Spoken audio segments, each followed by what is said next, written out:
இன்னும் ஒரு 10 வருஷம் கழிச்சு கேட்டா கங்கை அமரன்லாம் யாருக்குமே தெரியாது. அன்னைக்கு வெற்றி அன்னைக்கு தோல்வி தான் சினிமால தெரியும். என்ன சார் கத்துறாரு சார், இந்த வீடியோ பாத்தீங்களா? ஏய் ஊய் ஏய் நிறுத்து ஏய் சொல்லாத ஏய் ஏய்.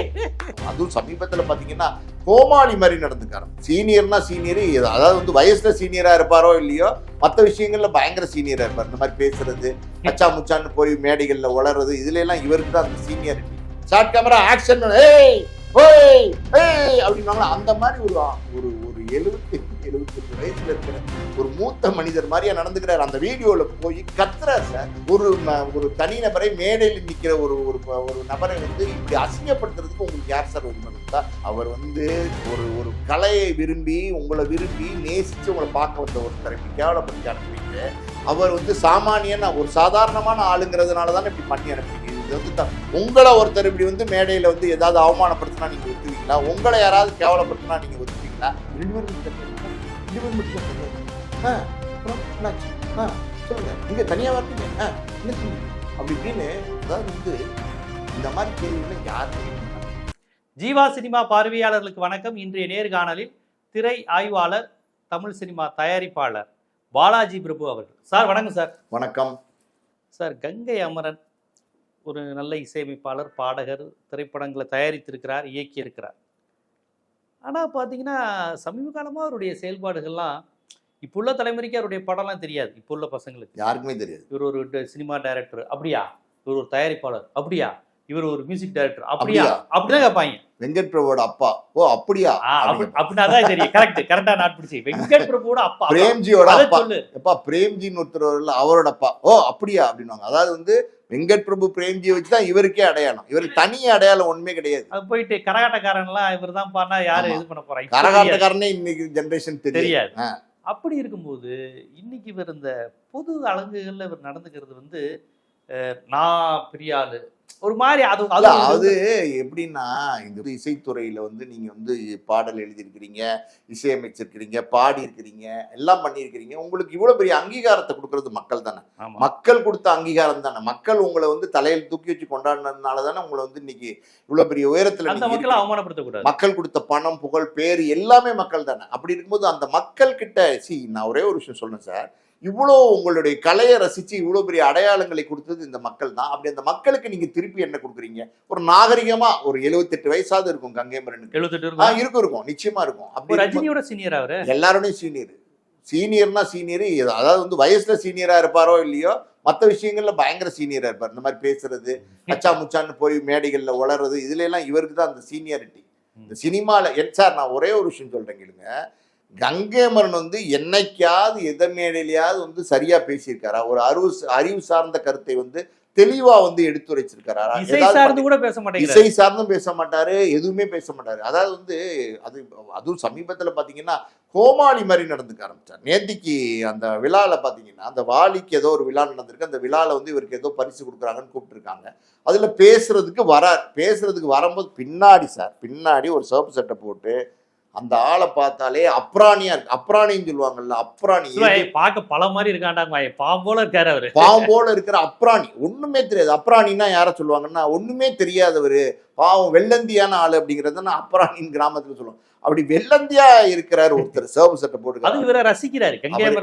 சார் அதாவது இவங்க எல்லாம் வந்து ஒரு செலிபிரிட்டி, இவங்க எல்லாம் ஒரு கங்கை அமரன்லாம் ஒரு பெரிய ஆளு, ஒரு இசையமைப்பாளர், ஒரு பாடல்லாம் எழுதினவர் அப்படின்னு சொல்லிட்டு ரசிக்கிறார் சார். பின்னாடி நின்று ரசிக்கிறார். அதாவது வந்து உங்களோட படங்களை திரையில ரசிச்சாதானே உங்களுக்கு துட்டு வருது, அதை மட்டும் வாங்கிக்கிறீங்கல்ல. இப்ப பின்னாடி நின்று உங்களை ரசிக்கிறார்.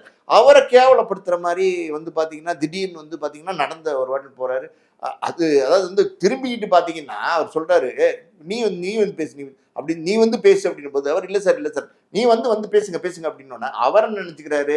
ஓ கங்கை அம்மன் வந்து நம்ம எவ்வளவு பெரிய காமெடியா இருக்கு. இல்ல அவர் எவ்வளவு வெள்ளந்தி நீங்க சொன்ன மாதிரி. அதுதான் நான் சொன்னேன். நானா சார் பேசுப்பா அவரு மிகப்பெரிய கலைஞர் அப்படி ஆரம்பிக்கிறாரு. ஒண்ணுமே தெரியாத வந்து சில அப்பாவிங்க இருப்பாங்க சார். நல்ல வெள்ளந்தியான ஆளுங்கெல்லாம் நிறைய பேர் சொசைட்டில இருக்காங்க சார். அந்த மாதிரி ஒரு வெள்ளந்தியான ஆள் நீ வந்து பேசுன்னு இவன் வந்து நக்கல் பண்றத அவர் வந்து நிஜமாவே பேச சொல்றாரு. முன்னாடி வந்து அப்படின்னு பேச ஆரம்பிக்கிறாரு. இவர் வந்து நடந்து போறாரு. அவர் சார் அப்படின்னு கூப்பிட்டு கையை பிடிக்கிறாரு. ஆளை விடுங்கப்பா அப்படின்ட்டு போறாரு. என்ன ஆளை விடுங்கப்பான்னா, நான் என்ன கேட்கிறேன், நீங்க என்ன சாதனை பண்ணிட்டீங்க? இன்னும் ஒரு 10 வருஷம் கழிச்சு கேட்டா கங்கையமரன்லாம் யாருக்குமே தெரியாது. அன்னைக்கு வெற்றி அன்னைக்கு தோல்விதான் சினிமால தெரியும். இன்னைக்கு யாராவது கங்கையமரன் மியூசிக் போடுவாங்களா? இன்னைக்கு யாராவது பயன்படுத்துவாங்களா? அது கங்கையமரன்லாம் வந்து சார் இளையராஜாவாவது ஒரு 50 வருஷம் கடந்து பேசுவாங்க. ஏன்னா அந்த அளவுக்கு வந்து இளையராஜா கண்டிப்பா முத்திரை பதிச்சிருக்கிறாரு. இப்படி ஒரு இசையமைப்பாளர் இருந்தாருங்கிறத தவிர்க்கவே முடியாது இளையராஜாவை. ஆனா கங்கையமரன் யாராவது பேசுவாங்களா?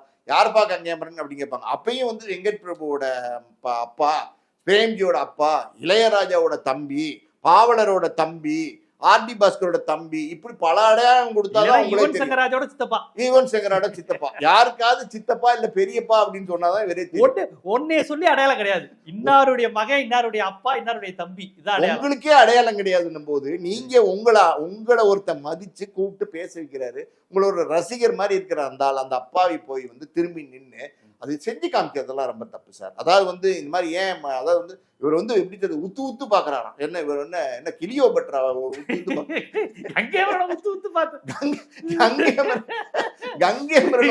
பார்த்து என்ன நடக்க போகுது, உத்து பாக்குறாரு அப்படின்னு சொல்லிட்டு அந்த உத்து பாக்குறாரு செஞ்சு காமிச்சார் பாத்தீங்களா? நீங்க இப்படி இப்படி இப்படி சார் 77 78 வயசுல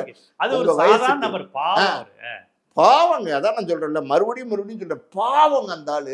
அவரை போய் கேவலப்படுத்தி உத்து பாக்குறாரு அப்படி இப்படின்னு சொல்லி அசிங்கப்படுத்தி. நான் ஒரே ஒரு விஷயம் சொல்றேன் சார், அவர் வந்து ஒரு கலையை உங்களை விரும்பி நேசிச்சு உங்களை பார்க்க வந்த ஒருத்தர் இப்படி கேவலப்படுத்தி அனுப்புறீங்களே, அவர் வந்து சாமானியன் ஒரு சாதாரணமான ஆளுங்கிறதுனால தானே இப்படி பண்ணி அனுப்புறீங்க. இது வந்து உங்களை ஒருத்தர் இப்படி வந்து மேடையில வந்து ஏதாவது அவமானப்படுத்தினா நீங்க ஒத்துவீங்களா? உங்களை யாராவது கேவலப்படுத்தினா நீங்க ஒத்துப்பீங்களா? நீங்க சார் நான் கேட்குற ஒரே விஷயம், நீ கங்கையமரனா இருக்கட்டும், யாரா வேணா இருக்கட்டும் சார், ஒரு தனிநபரை மேடையில் நிற்கிற ஒரு நபரை வந்து இப்படி அசிங்கப்படுத்துறதுக்கு உங்களுக்கு யார் சார் உரிமை கொடுத்தா? ஒருத்தருடைய சுயமரியாதையை நீங்க சீண்டி பார்க்குற மாதிரியான விஷயம் சார் இது. நீங்க இப்ப இந்த வீடியோ பாத்தீங்கன்னா வைரல் ஆயிடுச்சு, பயங்கர வைரல் ஆயிடுச்சு. எல்லா பக்கமும் கங்கையமரன் பண்ணது பாத்தீங்களா பேச ஆரம்பிச்சிட்டாங்க. கங்கையமரன் பண்ணது சரியா தப்பான்னு டிபேட் பண்ண ஆரம்பிச்சிட்டாங்க. இப்ப அப்படி இருக்கும்போது இந்த வீடியோவை எல்லாரும் பார்ப்பாங்க, சோசியல் மீடியால வருது. அவருடைய பொண்டாட்டி, பிள்ளைங்க, அம்மா, அப்பா, அண்ணன், தங்கச்சி, குடும்பம், பக்கத்து வீட்டுக்காரன், எய்த்து வீட்டுக்காரன், சொந்தக்காரன், நட்பு, எல்லாரும் அவங்கவுங்களுக்குன்னு ஒரு நட்பு வளையம், ஒரு குடும்பம் இருக்கும்ல, அதை நீங்க பார்க்கணும்ல. அவன் யாரா வேணா இருந்துட்டு போறான், ஒண்ணுமே இல்லாத ஆளா கூட இருந்துட்டு போறான். அப்படி அவனை வந்து இப்படி நீங்க அசிங்கப்படுத்தி அவமானப்படுத்தி இப்படி வந்து இன்னைக்கு வந்து பொது வழியில பண்ணலாமா சார்? எத்தனை ஊடகம் இருக்கு இது இன்னைக்கு எல்லாமே படம் பிடிச்சு போடுறாங்க. அப்படி இருக்க பொது வழியில எப்படி நடந்துக்கணும் அப்படிங்கிற நாகரிகம் கூட தெரியல சார். இன்னொரு விஷயம் சொல்றேன் கேளுங்க, அவரை வந்து அங்க வந்து பாத்தீங்கன்னா ஊடகவியாளர் இருந்திருக்காங்க, இன்னும் பல பேர் பொதுமக்கள் இருந்திருக்காங்க அந்த விழால. அவங்க எல்லாம் வந்து தட்டி கேட்டிருக்கணும் சார். ஏன் சார் எப்படி சார் இப்படி செய்ய போச்சு? அதுதான் சார், அந்த தட்டி கேட்கிற மனப்பான்மை நம்ம மக்கள்கிட்ட இல்ல சார். தட்டி கேட்டுக்கணும், நீங்க எப்படி இப்படி சொல்ல போச்சு, உங்க என்ன செஞ்சாரு சார்? அவர் ஏதாவது செஞ்சாரா? நான் அந்த வீடியோ பார்த்தேன் 4 தடவை 7 தடவை 8 தடவை பார்த்தேன். அவர் எதுவுமே செய்யல, ஒண்ணுமே செய்யாத.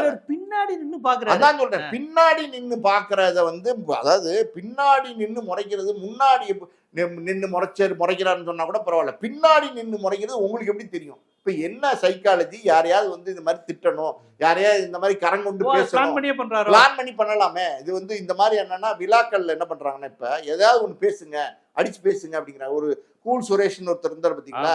அவர் ஒரு மாலையை தூக்கிட்டு போய் ஒரு நெறியாளர், பெண் நெறியாளர் என்னடா அது எப்படி. அதுக்கப்புறம் அந்த பொண்ணு வேற ஒரு பேட்டியில சொல்லியிருக்கு, அன்னைக்கே பலார்னு அரைஞ்சிருக்கணும்.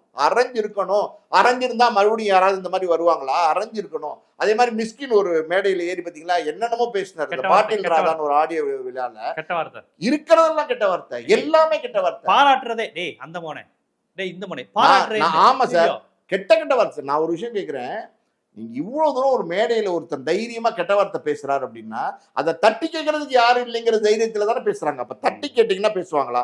அங்க யாருமே இல்லையா தட்டி கேட்கறதுக்கு? ஒரு அரங்கத்துல தட்டி கேட்கணும். இந்த மாதிரி இந்த விஐபிஸ் வந்து என்ன பண்றாங்க, இந்த செலிபிரிட்டிஸ் பண்ற அட்டகாசங்கள் ரொம்ப ஜாஸ்தி ஆயிடுச்சு. தட்டி கேட்டிருந்தால், இவர் ஏன் சார் நீங்க திட்டினீங்க, என்ன காரணம் சார் அப்படின்றது நீங்க தட்டி கேட்டிருந்தால், இன்னைக்கு வந்து கங்கையமரனை மன்னிப்பு கேட்க சொல்லியிருந்தா அவர் வந்து மரியாதையோட வெளியில போயிருப்பார். இன்னைக்கு வந்து கேவலப்பட்டு போற மாதிரி ஒருத்தரை, ஒண்ணுமே பண்ணாத ஒருத்தர் அப்பாவியை வந்து பண்ணிட்டாங்க. என்ன அசிங்கம் சார் இதெல்லாம், ரொம்ப ரொம்ப தப்பு. கங்கையமரன் என்ன அந்த அளவுக்கு என்ன சாதனை பண்ணிட்டாரு? என்னதான் சாதனை பண்ணிட்டாரு? கரகாட்டக்காரன் வந்து 400 நாள் ஓடிச்சுன்னா சாதனை பண்ணிட்டாருன்னு அர்த்தமா? இன்னைக்கு இருக்கிற 12 வயசு 10 வயசு 14 வயசு பையன்லாம் டைரக்ட் பண்றான் சார்.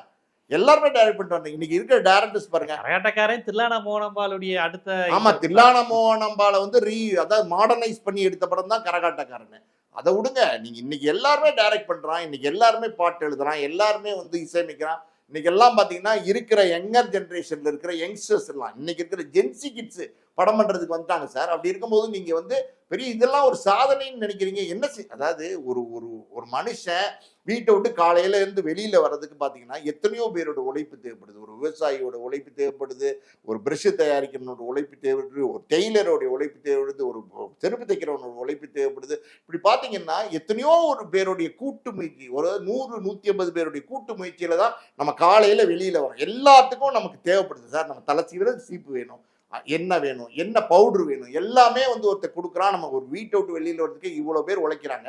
அவங்களோட நீங்க இந்த சினிமாவில் இருக்கிற நீங்க சினிமா பிரபலங்கள் எந்த விதத்துல உயர்ந்தவர்கள்? 2 பேரையும் ஒரே தட்டில், ஒரு செருப்பு தைக்கிறவனையும் இந்த மாதிரி வந்து சினிமா பிரபலங்களையும் ஒரே தட்டில் வச்சு நிறுத்து பார்த்தா யார் உயர்ந்தவன் நீங்க சொல்லுங்க. செருப்பு தைக்கிற தொழிலாளி தான் செருப்பு தைக்கிற தொழிலாளர் தான் உயர்ந்தவர். ஆனா அந்த செருப்பு தைக்கிற தொழிலாளர் நம்ம இன்னைக்கு மதிக்கிறோமா? அவரை நம்ம இன்னைக்கு கௌரவப்படுத்துறோமா? அவருக்கு நம்ம யாராவது வந்து அவர் சொல்றது என்னன்னு கேட்கிறோமா? அவர் சொல்ற கருத்துக்களை வந்து காது கொடுத்து கேட்கிறோமா? அலட்சியப்படுத்திட்டு போறோம். தாப்பா தச்சு கொடு அப்படின்னு சொல்லிட்டு போறோம். அவர் கேட்கிற கூலி 10 ரூபா 20 ரூபா கூட பேரம் பேசுறாங்க சார். ஒரு காய் விற்கிறவங்க கூலியில கூட பேரம் பேசுறாங்க. ஆனா இந்த மாதிரி கோடிகள்ல சம்பளம் வாங்கிட்டு இந்த மாதிரி சினிமாக்காரவங்களை வந்து நம்ம என்டர்டெயின் பண்றதுனாலதான் இந்த மாதிரி இருக்கு. நீங்க இவங்கெல்லாம் வந்து சமுதாயத்துக்கு தேவையே இல்லை சார். சினிமா ஒரு entertainment media. Entertainment media cinema இல்லாம வாழ முடியாது சார். நான் கேட்கிறேன், சினிமா இல்லாம வாழ முடியாதா?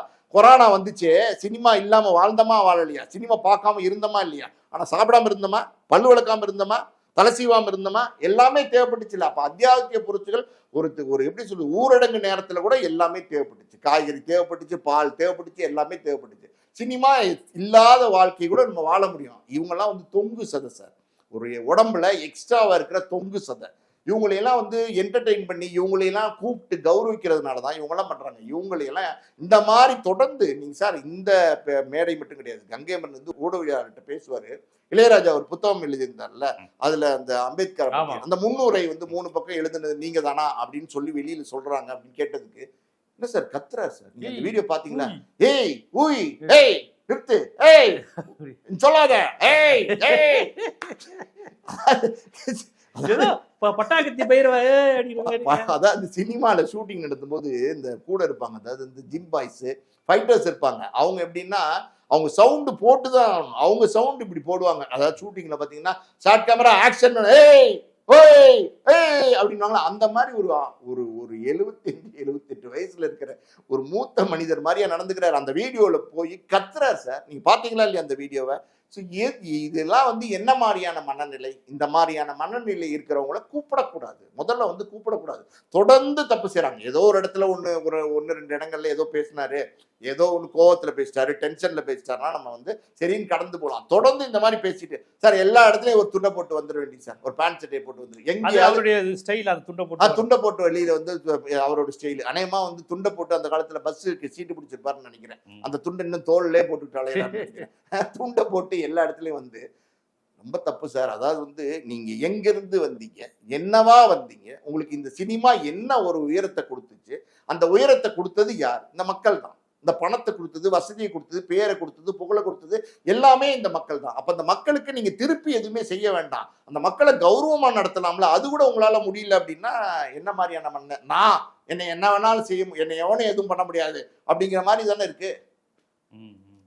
இல்ல கங்கை அமரனுடைய வயோதிகம் காரணமா இருக்கலாம். இல்ல வயோதிகம்லாம் கிடையாது சார். வயோதிகம்னா என்ன, ரோட்ல போறவனா சட்டையை கிழிச்சிட்டா போறான் அதெல்லாம் சொல்லி 1-2 பேர் வந்து அதாவது வயோதிகத்துல கொஞ்சம் இரிட்டேட் ஆவாங்க. அதாவது இயல்பா என்னன்னா சார், ஒரு 70 வயது 75 வயதெல்லாம் கடக்கும் போது சின்ன சின்ன விஷயத்துக்கு கூட இரிட்டேட் ஆவாங்க. நம்ம வீட்டிலே பார்க்கலாமே, நம்ம அப்பா இரிட்டேட் ஆவாங்க, நம்ம மாமா இரிட்டேட் ஆவாங்க, நம்ம சித்தப்பா இரிட்டேட் ஆவாங்க. ஏதாவது ஒன்று சொன்னோம்னா கூட டேய் சொன்னா கேடா அப்படிங்கிற மாதிரி சொல்லுவாங்க.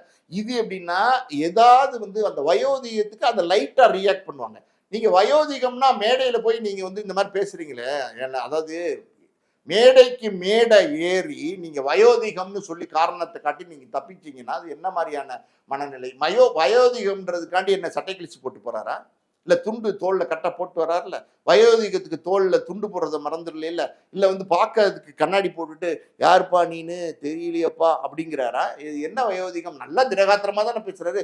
ஏய் அப்படின்னு கத்தும் போது உங்களுக்கு நல்ல சவுண்ட் வருது இல்ல, அப்புறம் என்ன வயோதிகம்? நீங்க திடமா தான் இருக்கீங்க, ஆனா உங்களுக்கு என்னன்னா திமிரு, ஆணவம், திமிரு, தலகணம், ஈகோ எல்லாம் மிக்ஸ் பண்ணி உட்காந்துக்கிட்டு இன்னைக்கு நம்ம தான் தமிழ் சினிமாவில் நம்மளை மீறி யார் இருக்கா, நம்ம அண்ணன் தான், நம்ம தான் அப்படிங்கிற ஒரு மனநிலைக்கு அவங்க வந்துட்டாங்க. அந்த மனநிலையில இப்படி நடந்துக்கிறாங்க. இல்ல இப்ப வந்து பாத்தீங்கன்னா இப்ப இவரோட சீனியர் பார்த்தா சங்கர் கணேசன்லாம் இவருக்கு முன்னாடியே வந்துட்டார். இதே எத்தனையோ சாதனைகள் பண்ணவங்க எல்லாம் இருக்காங்க சார். எம்.எஸ். விஸ்வநாதன் பண்ணாத சாதனையா? எம்.எஸ். விஸ்வநாதன் பண்ணாத சாதனையா? இல்ல இப்ப சங்கர் கணேஷ் போன்றவங்க எல்லாம் எம்ஜிஆர் காலத்துல எம்ஜிஆருக்கே இசையமைச்சிருக்காங்க. இப்ப கங்கை மரன்லாம் எம்ஜிஆருக்கு இசையமைச்சது கிடையாது. அவர் எம்ஜிஆர் இதே வினை அந்த மாதிரி எல்லாம் இசையமைச்செல்லாம் வந்தவர். சார் எம்ஜிஆருக்குலாம் கங்கை மரன் எம்ஜிஆர் எல்லாம் பார்த்துருக்க கூட மாட்டார் சார். எங்கேயாவது மேடைகள் பொதுக்கூட்டத்தில் தான் பார்த்துருப்பாரு. அதாவது நீங்க சொல்ற மாதிரி சங்கர் கணேஷ்லாம் பார்த்தீங்கன்னா எங்க படங்கள் எல்லாத்துலயுமே ஒர்க் பண்ணியிருக்காங்க. அவ்வளவு பண்ணி, அதாவது கம்போசிங்க்கு ஆஃபீஸ்க்கு தான் வருவாங்க. ஒரு சங்கருங்கிறவர் பார்த்தீங்கன்னா ஒரு வெத்தலைப்பட்டி கையில் வச்சிருப்பாரு, நல்ல ஒரு ஒயிட் ஜிப்பா ஒயிட் வேட்டி போட்டு குங்குமம் வச்சு துண்ணூறு வச்சு வருவார், மங்களகரமாக இருப்பார். அதே மாதிரி கணேஷும் பார்த்தீங்கன்னா அவ்வளோ எளிமை சார், எல்லாத்துட்டையும் அன்பாக பேசுவார். எங்கேயாவது கணேஷ் இப்படி நடந்துக்கிறாரா? நீங்கள் பார்த்துருக்கீங்களா? எங்கேயாவது நடந்திருக்காரா? இந்த கங்கை மரன் நடந்துக்கிற மாதிரி யாராவது நடந்திருக்காங்களா? இயல்பு சில பேருடைய பிறவிக்கணும், சில பேருடைய ஆட்டிடியூடான பிஹேவியர் இருக்கு பார்த்தீங்களா? இப்போ இந்த கங்கை மரன், இந்த மிஸ்கின், இந்த மாதிரி ஆள் பேசுற மாதிரி வேற யாராவது பேசுறாங்களா? 1-2 நேரங்கள்ல பொது மேடைன்னு வந்துட்டா ரொம்ப அநாகரிகமா நடந்துக்கிறாங்க. பொது மேடையில தான் அநாகரிகமா நடந்துக்கணும். பொது மேடையில அநாகரிகமா நடந்துக்கிட்டே நீங்க வைரல் ஆவீங்க. உங்களுக்கு யாருக்கு தெரியும்? உங்களை இப்போ வந்து வெங்கட் பிரபு அப்பானா தெரியும், பிரேம்ஜி அப்பானா தெரியும், சித்தப்பானா பெரியப்பா தெரியும்னா உங்களை தெரியணும்னா என்ன பண்றது? இந்த மாதிரி பொது மேடையில அநாகரிகமா நடந்துக்க வேண்டியதுதான். போற இடத்துல எல்லாம் திட்டமிட்ட ஒரு அட்டென்ஷன் சீக்கிங் தான் பண்றாரு. திட்டமிட்ட அட்டென்ஷன் சீக்கிங் இல்ல, திட்டமிட்ட அட்டென்ஷன் சீக்கிங் திமிர்ல பண்றது. மறுபடியும் சொல்றேன், திமிர்ல பண்றது. அது கங்கை மரனா இருந்தாலும் சரி, யாரா இருந்தாலும் சரி, இதெல்லாம் வந்து தவறு. 100க்கு 100% இதெல்லாம் தவறு. இதெல்லாம் நம்ம கண்டிக்கிறது யாருன்னா சொசைட்டி தான் சார் கண்டிக்கணும். சொசைட்டி கண்டிக்காம இருக்கும்போது தொடர்ந்து நம்ம செய்யலாங்கிற எண்ணங்கள் அவங்களுக்கு வருது. அந்த எண்ணங்கள் வருது, போதையை அவங்க கொடுக்குது. இப்போ மற்ற சங்கர் கணேஷ் போன்ற மற்ற இசை நடிகை இயக்குநர்கள் இவங்களோடலாம் இப்போ ஒரு நல்ல டைப்ல இருக்காரா? அவங்களோட நல்ல உறவுல இருக்கிறாரா? மற்ற இயக்குநர்கள் இவங்களோடலாம் கங்கை மரன் எல்லாரோடையும் போய் பேசுவார் சார். எல்லாரோடையும் பேசுவார். நீங்க என்ன எப்போ பேசணுன்னாலும் பார்த்தீங்கன்னா, சாமி சொல்லுங்க சாமி, சாமி. என்னைக்காவது ஆளுமையா வந்து நீங்க இவரை நம்ம கங்கை மரனை பார்த்துருக்கீங்களா? ஆளுமையான ஒரு ஆளை பார்த்துருக்கீங்களா? கோமாளித்தனம் தான். கோமாளி தான். நீங்க கரெக்டா சொல்றீங்க. கோமாளித்தனம் இல்லை, கோமாளி சர்க்கஸ்ல இருக்கிற பபூன் மாதிரி தான் எல்லா வேலையும் பண்ணுவாரே தவிர, ஒரு ஆளுமையா ஒரு இடத்துல வந்து அந்த ஒரு வயதுக்கு ஏற்ற மாதிரி நடந்துக்கிட்டு எங்கேயாவது ஏதாவது ஒரு வீடியோ ஒரு போட்டோ நீங்க காட்டு, ஒரு சாட்சி ஒன்று காட்டுங்க. எங்கேயுமே கிடையாது. அதாவது வந்து இயல்பாவே வந்து அது அப்படி நடந்துக்கிற ஒரு குணாதிசயம் உள்ளவரா இருக்காரு. இப்ப இவருடைய உரையாடல்ங்கிறது பொது மேடையில இப்படி இருக்கு. தனிப்பட்ட முறையில பேசும்போது என்ன மாதிரி சார் பேசுவார்? தனிப்பட்ட முறையில பேசும்போது இப்படிதான் சார் பேசுவார். தனிப்பட்ட முறையில நீங்க ஒரு வீட்டுக்குள்ள 4 அறைக்குள்ள பேசும்போது தப்பு கிடையாது சார். ஒரு பொது வெளியில வருது ஒரு விஷயம், இல்ல ஒரு வீடியோ வருது, ஒரு மேடையில் ஏறி பேசுறீங்கன்னா அங்கதான் நீங்க நாகரிகம் கடைபிடிக்கணும். தனிப்பட்ட முறையில நீங்க யாரா வேணா இருந்துட்டு போங்க. 4 செவத்துக்குள்ள நீங்க என்ன வேணா உட்காந்துட்டு ஏனுங்க ஊனுங்க என்ன வேணா பண்ணுங்க. நீங்க இன்னொரு வீடியோ பார்த்துருப்பீங்களா இல்லைன்னு தெரியல. அதாவது சங்கர் கணேஷ் பத்தி பேசிட்டு இருந்தோம்ல, சங்கர் கணேஷ்ல கணேஷ் கிட்ட வந்து வீடியோல ஒரு பேட்டி எடுப்பார். இவர் பேட்டி எடுப்பார். கங்கை மரன் வந்து கணேஷ்ட பேட்டி எடுப்பாரு. கணேஷ்ட பேட்டி எடுக்கும்போது பாத்தீங்கன்னா அந்த பழைய காதல் பத்தி பேசுறாரு. அதை வந்து ஜி.என். வேலுமணி ஒரு பெரிய ப்ரொடியூசர், அவருடைய டாட்டர் தான் வந்து கணேஷ் கல்யாணம் பண்ணியிருக்கிறாரு. அவருடைய மனைவி. அவங்க வந்து ஆரம்பத்துல பல வருடங்களுக்கு முன்னாடி, எப்படி 50 வருடங்களுக்கு முன்னாடி காதலர்களா இருந்த நேரத்துல என்ன நடந்துச்சுன்றது வந்து பேசுறாங்க. தப்பு கிடையாது. அதாவது மலரும் நினைவுகள் அப்படிங்கிற மாதிரி இதெல்லாம் பழசெல்லாம் பேசுறது, பழசெல்லாம் வந்து பரிமாறிக்கிறது, பழைய விஷயங்கள் நினைச்சு பார்க்கறது, ஆடியன்ஸ்க்கு சொல்றதுலாம் தப்பு கிடையாது. ஆனா அது அவருக்கு எப்படி சொல்றது, கணேஷ் ஒரு கேள்வி கேட்கிறாரு, என்ன நீங்க இது ஏதாவது தனியா சந்திச்சிருக்கீங்களா? நான் ஒரு வாட்டி வந்து காலிங் பில் அடிச்சேன். காலிங் முடிச்சாங்களா? என்ன பண்ணாங்க அப்படின்னு கதவை திறந்தேன். அப்ப யார் இருந்தா வீட்டுல? 2 பேரும் தனியா இருந்தீங்களா? 2 பேரும் மட்டும் தான் தனியா இருந்தீங்களா? அப்புறம் என்னாச்சு? சொல்லுங்க. ஒரு பேட்டியில நீங்க ஒரு செலிபிரிட்டி இன்னொரு செலிபிரிட்டி பேட்டி எடுக்கிறீங்க. பல இடங்கள்ல நம்ம பாக்குறோம்ல, செலிபிரிட்டி பேட்டி எடுக்கிற இடத்துல பாத்தீங்கன்னா இது வந்து ஜாலியா பேசினாரு, அது வந்து எப்படி சொல்றது, கலகலன்னு பேசுறதுக்காண்டி பேசினாரு, இதெல்லாம் ஒரு பக்கம் எடுத்துக்கிட்டா கூட இது வந்து உங்க வயசுக்கு தேவையான்னு நான் கேட்கிறேன். 78 வயசுக்கு உங்களுக்கு தேவையான்னு கேட்கிறேன். நீங்க ஒரு மேடை ஏறி ஒருத்தனை வந்து சீண்டி ஒருத்தனுடைய சுயமரியாதையை நீங்க வந்து அவமதிக்கிற மாதிரி பேசிட்டு போறீங்க, நடந்துகிட்டு போறீங்க. அப்படிப்பட்ட நீங்க ஒரு ஒரு ஒரு ஒரு பேட்டி எடுக்கிறதுக்கு ஒருத்தர் போறீங்க அப்படின்னா அங்க நீங்க கௌரவமா பேட்டி எடுக்கணுமா இல்லையா? அங்க வந்து நீங்க வந்து உங்க சார் நான் தான் சொல்றேன்ல, கங்கை அமரன் எங்கேயுமே வந்து நீங்க வந்து ஒரு கௌரவமான ஆளா பார்க்கவே முடியாது. அப்படி நடந்துகிட்டதே கிடையாது. எல்லா இடத்துலயும் அவர் இஷ்டத்துக்கு தான் பேசுவாரு. சமீபத்தில் ஒரு பேட்டி பார்த்தேன். அது என்னன்னா, வைரமுத்து வந்து இளையராஜாக்கு வாய்ப்பு கொடுத்தாரு. அது எல்லாருக்கும் தெரிஞ்ச விஷயம் தான். இன்னைக்கு 2 பேரும் பேச்சுவார்த்தை இல்லை. இப்படி இருக்கிற சூழ்நிலையில் வைரமுத்து அட்டாக் பண்ணி பேசணும்னு இளையராஜாவோட போட்டோவை வைரமுத்துவோட பூஜை அறையில வச்சு தினம் தொட்டு கும்பிடணுமா? இது யாராவது சொல்லுவாங்க? இது அவமானப்படுத்துற மாதிரி. இது வந்து திமிரு தானே. ரெண்டு பேருக்குமே ஏதோ ஈகோ பிரச்சனை கலைட்டாங்க, அவ்வளவுதான். ஆமா, அதுக்காக ஏன் இதை வச்சு நீ கும்பிடுன்னு சொல்றது எப்படி? அது இதெல்லாம் வந்து இளையராஜாவோட போட்டோ பூஜை அறையில வச்சு கும்பிடணுமா? இளையராஜா போட்டோ பூஜை அறையில வச்சு கும்பிடணும், தினம் தொட்டு கும்பிடணும்னு சொல்றீங்களே. இளையராஜாக்கு வாழ்க்கை கொடுத்தது வந்து பஞ்சு அருணாச்சலம் தயாரிப்பாளர் தானே கொடுத்தாரு. அவரோட போட்டோவை இளையராஜா வச்சு டெய்லி பூஜை அறையில கும்பிடுவாரா? யாரும் சொல்லலையே. அந்த பஞ்சு அருணாச்சலம் கொடுத்த வாழ்க்கையினாலதான் இளையராஜாவுக்கு வெளிச்சம் கிடைச்சிது. அந்த வெளிச்சத்துல கொஞ்சம் உங்க மேல பாஞ்சதுனாலதான் உங்களுக்கு ஒரு, அதாவது நெல்லுக்கு பாயிறது கொஞ்சம் புல்லுக்கு பாயட்டும்னு சொல்லுவாங்கல்ல, அந்த மாதிரி பாஞ்சுதான் நீங்களே வந்து அப்படி இப்படி சுத்திட்டு இருந்தீங்க கோடம்பாக்கத்துல. உங்களுக்கு ஒரு வெளிச்சம் கொடுத்தது அந்த பஞ்சு அருணாச்சலம் தான். நீங்க அந்த போட்டோ எடுத்து கும்பிடுவீங்களா? பஞ்சு அருணாச்சலம் போட்டோ அப்படி யாரும் பஞ்சு அருணாச்சலம் குடும்பத்துல இருந்து சொல்லலையே. யாரும் சொல்ல மாட்டாங்க, யாரும் சொல்லல. பேச மாட்டாங்க. நீங்க அதாவது யார் சார் பேசுவா? அந்த மாதிரி யார் பேசுவா? ஒரு நாகரிகம் இல்லாம பேசிட்டு இருக்கிறவங்க தான் அப்படி பேசுவாங்க. எல்லாமே வந்து பாத்தீங்கன்னா டோட்டலாவே ஒரு நாகரிகம் இல்லாதவங்க தான் பேசுவாங்க. இன்னொரு பக்கம் பாத்தீங்கன்னா இளையராஜா அவரை முதல்ல எக்ஸ்போஸ் பண்ணதே இப்ப நம்ம கங்கை அமரன் தான். பார்த்திருப்பீங்க பல அவங்க அண்ணனை அவமானப்படுத்துறது, அதாவது எவ்வளவு தூரம் வேட்டியை உருவி விடுமோ அந்த அளவுக்கு வந்து அவமானப்படுத்திருக்காரு. நீங்க பல காணொலிகள் நீங்க பார்த்திருக்கலாம். அதாவது இளையராஜாவோட ஒன்னா இருந்த காலத்துல 2 பேரும் அண்ணன் தம்பிக்குன்னு ஒன்னா ஒரே தட்டுல சாப்பிடுறதுன்னு இருந்தாங்க. ஒரு ஸ்டேஜுக்கு மேல அவர் போன் வெளியில அனுப்பிச்சா போடும். அவர் ஒரு ஈகோஸ்டிக்கு. இவர் வெளியில வந்ததுக்கு அப்புறம் பாத்தீங்கன்னா, எங்க அண்ணன் தான் என்னுடைய நீ பாட்டு பாடியாடா, என்ன நீ மியூசிக் டேரக்டர் படவில்லை அப்படின்னு துரத்தி விட்டாரு. எனக்கு வாய்ப்பு கிடைச்சின்னு சொல்ல போனேன், துரத்தி விட்டாரு. ஒரு பாட்டு நான் எழுதி கொடுக்குறேன், அந்த பாட்டை வந்து இதெல்லாம் ஒரு பாட்டான்னு கிழிச்சு குப்பத்தட்டியில போட்டாரு. இப்படிலாம் என்னை கேவலப்படுத்துறேன். ஒரு நாள்லாம் நான் சாப்பிட போனேன், நீ தனியா சாப்பிட்டுக்கோ, அப்படி நீ தனியா சாப்பிட்டுக்கோ, இங்க உட்காராது அண்ணன், நான் உங்களோட தான் டெய்லி சாப்பிட்டேன், அதெல்லாம் வேணாம், இனிமே தனியா சாப்பிட்டுக்கோ அப்படின்னு துரத்தி விட்டாரு. நான் தம்பி வளர்றது எங்க அண்ணனுக்கு பிடிக்கல அப்படின்னு பேட்டி கொடுத்தாரு. இளையராஜாவை இதுவரை விமர்சனம் பண்ணி யாருமே பேசினது ஒரே ஆள் இவர் தான். கங்கை அமரன் மட்டும்தான் இளையராஜாவை விமர்சனம் பண்ணி. இளையராஜாவை தன் குடும்பத்துல அவருடைய அண்ணனை அவரே உட்காந்து விமர்சனம் பண்ணாரு. அவரே உட்காந்து பல சேனல்ல விமர்சனம் பண்ணாரு. இன்னைக்கு 2 பேரும் அண்ணன் தம்பிக்கு கூட்டிட்டாங்க போல. இன்னைக்கு பாத்தீங்கன்னா எங்க அண்ணன் மாதிரி உண்டா, எங்க அண்ணன் மாதிரி பாட்டு போட முடியுமா, யாராவது போடுவீங்களா, போட முடியுமா இன்னைக்கு அப்படிங்கிறாரு. அப்ப நீங்க வந்து ஒரு மனநிலையில இல்ல, மனநிலை வந்து உங்களுக்கு மாறிக்கிட்டே இருக்கு. மனநிலை கொஞ்சம் பாதிப்பு இருக்கும் அவருக்கு. இல்ல மனநிலை பாதிப்பு இருக்குலாம் கிடையாது சார்.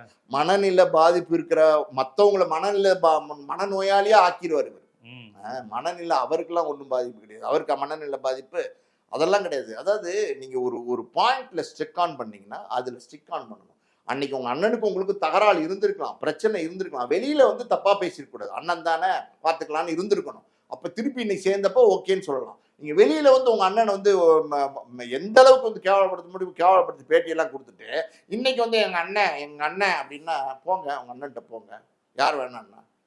அது வந்து எப்படின்னா சார், இதெல்லாம் வந்து நான் மறுபடியும் சொல்றேன், இந்த மாதிரி வந்து செலிபிரிட்டிஸ் இருக்காங்க பார்த்தீங்களா சார். இது வந்து இவர் கங்கை அமரன் இருக்காரு. பொதுவாகவே பார்த்தீங்கன்னா நம்ம என்னமோ வானத்திலேருந்து நேரடியாக குதிச்சுட்டோம், கடவுளின் படைப்பு அப்படிங்கிற மாதிரி நினைக்கிறாங்க சார். அது தப்பு. அந்த மாதிரி எண்ணங்கள் வந்து யாருக்குமே இருக்கக்கூடாது. இந்த விழா ஒரு விஷயம் கோடிட்டு காட்ட விரும்புகிறேன். இந்த விழா வந்து வாலி காண்டி நடந்த விழா, வாலி சம்பந்தமான ஒரு விழா. ஒரு பாட்டை நான் நினைவு கூற விரும்புறீங்க. அதான் நான் ஆணையிட்டான்னு ஒரு படம். அந்த படத்தை நீங்க பார்த்துருப்பீங்க. எம்ஜிஆர் வந்து ஒரு பாட்டு பாடுவாரு. அதாவது பதவி வரும்போதுதான் பணிவும் வர வேண்டும், துணிவும் வர வேண்டும் தோழா அப்படின்னு ஒரு பாட்டை பாடியிருப்பாரு. அந்த பாட்டை எழுதுனது வாலி. பதவி வரும்போது தான் பணிவு வர வேண்டும், துணிவு வர வேண்டும் தோழா அப்படி பாட்டு எழுதுனது வாலி. அவருடைய விழாலே நீங்க போய் நின்றுக்கிட்டு இப்படி பணிவு இல்லாம, அதாவது வந்து பணிவு இல்லாம அவர் துணிவு வரன்னாரு. துணிவு நல்ல துணிவு, தைரியமா வந்து எதிர்த்து அநீதிக்கு போராடுற துணிவு, இது அக்கிரமத்துக்கு போராடுற துணிவால இருக்கு. கண்டிப்பா கங்கை அமரன் உங்க ஃபீல்டில் இருந்ததுனால கங்கைமரனையும் தெரியும் உங்களுக்கு, இல்ல, சங்கர் கணேசன். கங்கையமரனையும் நல்லாவே வந்து பார்த்துருக்கிறேன் ஆரம்ப காலத்துல. இளையராஜாவையும் நல்லாவே பார்த்துருக்கேன் ஆரம்ப காலத்துல. கங்கையமரனுடைய ஆரம்ப கால புகைப்படங்கள்லாம் நிறைய என்கிட்ட இருக்கு. அவங்க எப்படி இருந்தாங்க, என்ன பண்ணாங்க, எல்லாம் தெரியும் சார். இல்ல அதாவது அதான் அந்த திரைத்துறையில் அவரை பார்த்தவர் நீங்க, அவர் வளர்ச்சியை பார்த்தவர். அவருக்கு முன்னாடி இந்த சங்கர் கணேஷ் அவரும் இப்ப அமைதியா தான் இருக்கிறாரு, அவங்க போன்றவங்க. சங்கர் கணேஷ், தேவா, ஏஆர் ரஹ்மான் எல்லாம் அமைதியா தான் இருக்காங்க. இவர் கங்கையமரன் மட்டும்தான் என்னன்னு தெரியல, அப்பப்ப இந்த மாதிரி ஏதாவது ஒரு சேஷ்டைகள் அது அப்பப்ப வந்து சேஷ்டையில் செய்யறது ஒரு வேலையா இருக்கு. பார்ப்போம். ஏன் ஒரு படைப்பாளிங்கிறவங்க மக்களை மகிழ்ச்சி படுத்துறவங்க, மக்களை மதிக்கிறவங்க, மக்களை மதிச்சாதான் படைப்பாளி. ஆனா தன்னை ரசிக்கிற ரசிகர்களை அவமானப்படுத்துறது, அதுவும் நீங்க யாரை போட்டியானி பாவம், உங்களை பார்க்க ஆசையோடு எட்டி பார்த்த ஒரு ஜீவனை இப்படி அவமானப்படுத்தி அவர் ஏதோ பாடி ஷேமிங் பண்ற மாதிரி அப்படி இப்படி நடிச்சு காமிச்சு எல்லாம் இதெல்லாம் ரொம்ப மனசு கஷ்டமா இருக்கு. ஏன் அவர் பாருங்க குழந்தை மாதிரி, இவர் தன்னை திட்டுறாருன்னு கூட தெரியாம ஒரு கூப்பிட்டோட பேச வர்றாரு. பேச கூப்பிடுறீங்க.